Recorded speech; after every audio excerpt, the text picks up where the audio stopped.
And then we went to a strip club, and all the strippers ran away from their customers. Now you might say, weren't the strippers over 21? Apparently not. And they ran away from their customers and just started hanging out with us. And then Kenny just turns to me and goes, it's never going to be okay again. He goes, it's never going to be okay again. And I go, what do you mean? He goes, it's never going to be okay to be just a person again. Look at this. And I was like, all right. But of course, you know, what he's saying is like, yeah, this is like weird now, you know. Right. But when something like that happens, do you think, all right, I've hit it, this is it, or did you realize this is just about MTV? No, I mean, to both. Like, on the one hand, I was like, I started writing, like, compulsively, because, like I said, my act stunk. I still wanted to be a comedian, you know? So I was like, I was famous, but I was going to gigs, and people were, like, laughing politely, like they were excited to see me. And I remember going to these gigs, and all these kids would be there, like, laughing, like, he's doing comedy. They weren't laughing at my jokes.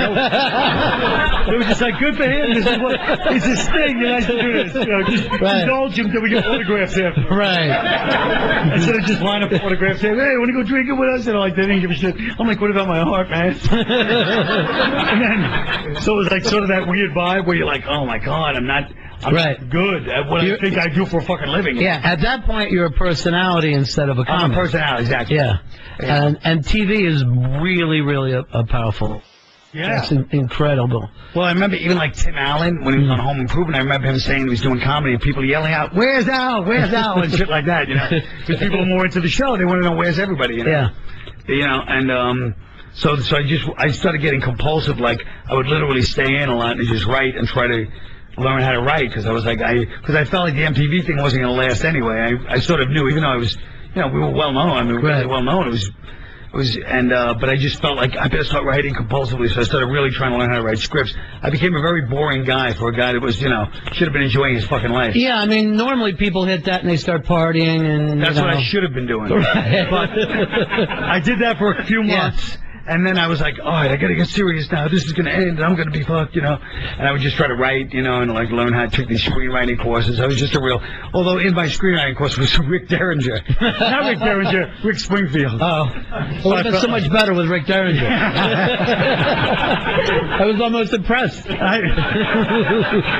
I was like doing all this kind of stuff, like trying to be like, you know, trying to learn how to write. Yeah. Because I was panicking because I was like, you know, here I am I'm a comedian, you make it, but you're not that good. Yeah. So. And then, of course, the thing does kind of have a lifespan. Yeah, like 89, let's say 88 to 91, it was like, you know, MTV, and then suddenly it was all over, you know. Did you guys feel it on the show, or did you just start to... Well, I left the show. What happened was I was lying on the couch. They even have a picture, and I think it's from that day, of me lying on the couch for last season, and the executive producer like, hey, man, we want to do another year. And I just looked at him and I go, I can't. I can't do this. I said, we're out of fucking Brady Bunch questions. And they go, and they all looked at me, to their credit, they go, oh, yeah, you're right. Yeah. Even though it was successful, like you would have squeezed another year. Right. We all knew. It was like, come on, man. It's too much. So when that thing kind of comes down a little bit, was it relief at that time, or it was relief, scrambling for the next thing? It was relief for me. Yeah. I was relieved, because I felt like, you know, like we really had squeezed the life out of it, and I had these aspirations to like write movies. You know, my screenwriting class was very important, as I told you, and so I'd written these scripts and I was trying to get them going. But you know, they went. Yeah, right. But at least there, you know, you're chasing the art. There's so many people that just have this thing. When you talk about compulsion, it's just to be on TV. Right. No matter what they're fucking doing, it doesn't matter. I got to be on TV. But there's an argument for that too. Yeah. I mean, I wasted a lot of years sitting in my stupid house. So you thought maybe if you could have done it over, you would have looked at the next project? I remember one time, another stripper story, my friend comes over to my house with a stripper, and he goes, hey, man, and the girl's like saying, like, let's hang out. And I go, guys, I have to write. And she goes to me to show how she was an authentic person. I was the phone. She goes, I'll give you something to write about. Like, cut the artistic bullshit. I'll give you something to write about.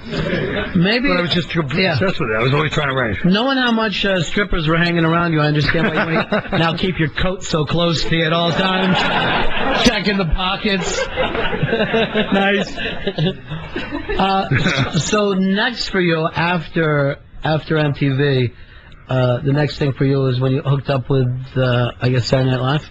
Yeah, it was like, say, 91 So 91 to like to 95 before I was on Saturday Night Live, and then those 4 years I was doing stand up, but we just kept getting, it was like going downhill, and like I mean we still could have done a lot of college gigs, I have to say. We just Kenny didn't want to do stand up at all. He was just done with stand up before the minute we started at MTV. He was like, I'm done with stand-up. And I was like, what? Like heresy, I was like, Kenny, well, how could you say it? He goes, I don't give a shit. All I want to do... He was like very, he was like, I want to travel. I want to, he goes, I want to get gigs where I can travel, where I can go to good restaurants, really live life. So, like, it was just, we had two different ways of viewing it, And, so he didn't want to do stand-up, so I would go out on the road by myself. But again, it was just like me doing clubs, and like the clubs, my audience was younger. They were in high school and, maybe the first year of college. So clubs I was selling okay, but, the only fans that were there to see me would be going, remote control. And the question was like, what's he talking about? And so, I mean, I was doing okay. I was making money doing stand-up, but some money, but, then I was writing my little movies but I was not doing well. I was not doing, we were just like, guys, footnote from MTV. Right. And, like, whatever happened to. And then, Saturday Night Live, my friend Fred Wolf, who's a comedian, who, always loves to tell this story, how he got me in the Improv in L.A. in 1987. He goes, hey, man, do you remember that story? He just told me this last summer because he writes with Adam Sandler in the movie, this movie Grown Ups I did. And he goes, you remember what happened? And I forgot. He goes, yeah, I got you in I recommend you to the L.A. Improv. This was like 1987. And I was totally sober. He goes, yeah. And the next day, I go, how did your audition go? Like, he wanted to put his name on the line. He wasn't that big of a comic, but he really liked what I did, like comedian. And I go, yeah, well, I had a fist fight with the manager. I had a fight. And he's like, yeah, man, you weren't even, like, guilty about it. I recommended you and you had a fight. But, so he, despite that, years later, he goes and recommends me to Lorne Michaels. So they're in L.A. to see comedy. I go on. The audience this is like 1995. The audience is a summer camp, because comedy was like dying at that time, It's probably doing it again. It goes to those periods where, people just stop caring. And it was a summer camp that was in the audience. So my act was like, whatever, trying to be. They just looked at me. I bombed so badly. And, but they hired me as a writer, and I could see Fred. I looked in the corner of my eye. Fred's like leaning to Lorne, like he's good writer.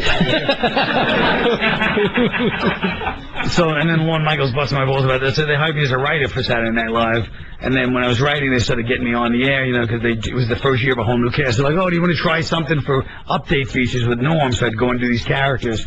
And then, that was it. How did you like, here all this time you're writing scripts and stuff, trying to move them. How did you like when you started writing at Saturday Night Live, the writing part of it? Was... Well, I liked it. I liked writing sketches, Like the first week I got 2 sketches on, which was like amazing. But then, of course, I was so arrogant about it. Then every time after that, if I didn't get 2 on, I'd be like, what's the matter with these people? This is gold on here. And that's how everybody was over there. It's like, you have to be like that, right.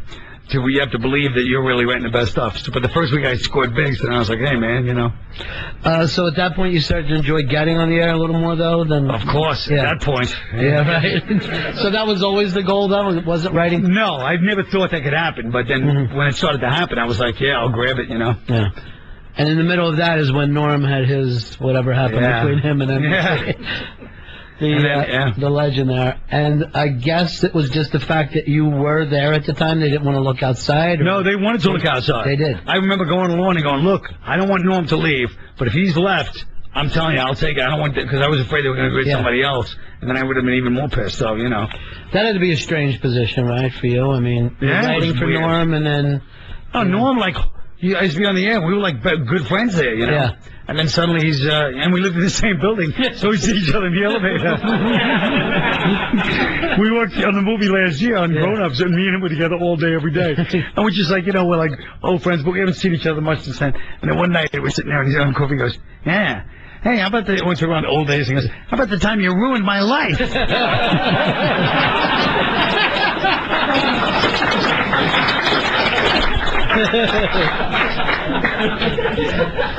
Well, he was out no matter what, right? No matter who. Yeah. I mean, but it is kind of that thing of like, when your good buddy breaks up with a beautiful girl, you're like, well, she's going to date somebody, I gotta go. But how quick were you thrown into that chair? But it was over the break. Yeah.